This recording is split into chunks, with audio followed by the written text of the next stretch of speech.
Hello, this is Nana Kwaku Opare and another installment of our Knowledge for Life vlog. I want to tell you about a story that I tell people all the time. Barely a day passes in the clinic where I don't share this story with people because it really helps you understand really what's going on with your health. And so imagine this. You come home one day and you walk into the kitchen and you see there's water all over the floor. So you look to the left, you see a stack of towels. You look to the right, you see a bucket and a mop. You look straight ahead, you see the sink, and you see the water is running in the sink, and it's pouring over the side of the sink onto the floor. The floor is sopping wet. So the question is, what do you do? Interestingly enough, a lot of people say, I grab a towel, or well, I grab the mop and the bucket.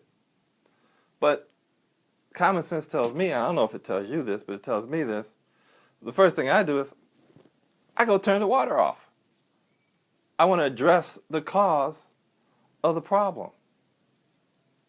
So I tell people often this, we're having a discussion about diet and exercise and relaxation and stress management, water, sleep, etc. in relationship to their heart disease or their diabetes or their cancer or whatever the problem might be.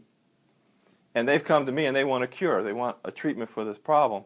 And I said, well, first off, my common sense tells me the first thing we need to do before we even think about trying to address remediation is let's deal with the cause of the problem. Let's remove the cause of the problem.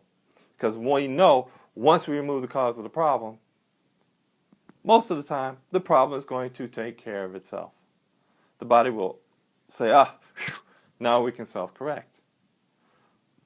But we've been conditioned not to think that way. We've been conditioned to think, I've got a problem with my blood pressure, so do I want to have this diuretic, or do I want to have this beta blocker, or this calcium channel blocker, or this ACE inhibitor, or whatever class of drug you may think you want to have. But you're not interested in addressing why you have that high blood pressure. But the truth of the matter is, it's just like with your kitchen. Until you address the cause of the problem and remove that cause of the problem's not going to go away. Just like, for example, if you're in your kitchen, realize you can be mopping all day, you can be putting towels all day, and if that water's still running onto the floor, your floor is going to still be wet, and eventually that floor is going to rot out.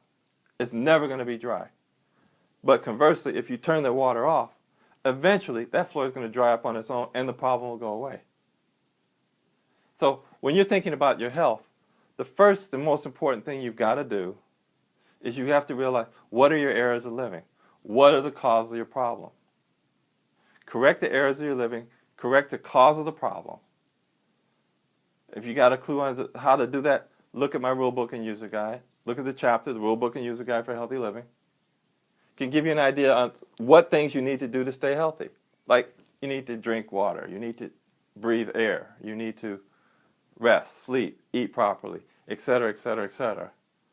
Once you know that you've taken care of those things, trust and believe and understand that your body is going to take care of itself, that you're going to heal whatever problem you might have.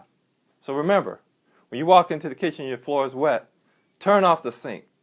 Don't be trying to reach for some towels or some mops or some vacuum, wet vacs or whatever, spending gazillions of dollars. And knowing that you spend those gazillions of dollars, you're not going to fix the problem. You're just going to be treating it. Interestingly and thingly enough, though, but the people who make towels and mops, they're going to make a lot of money. And they're going to stay rich. And if you know what I'm talking about, this is why gazillions of dollars go into the healthcare industry in this country when they're spending more money and getting less health. In any case, this is Knowledge for Life. Check out our blogs. I'm Nana Kwaku Opare. And thanks for listening. Put your comments, where is it, below. Like us, don't like us, doesn't matter. Take care, peace.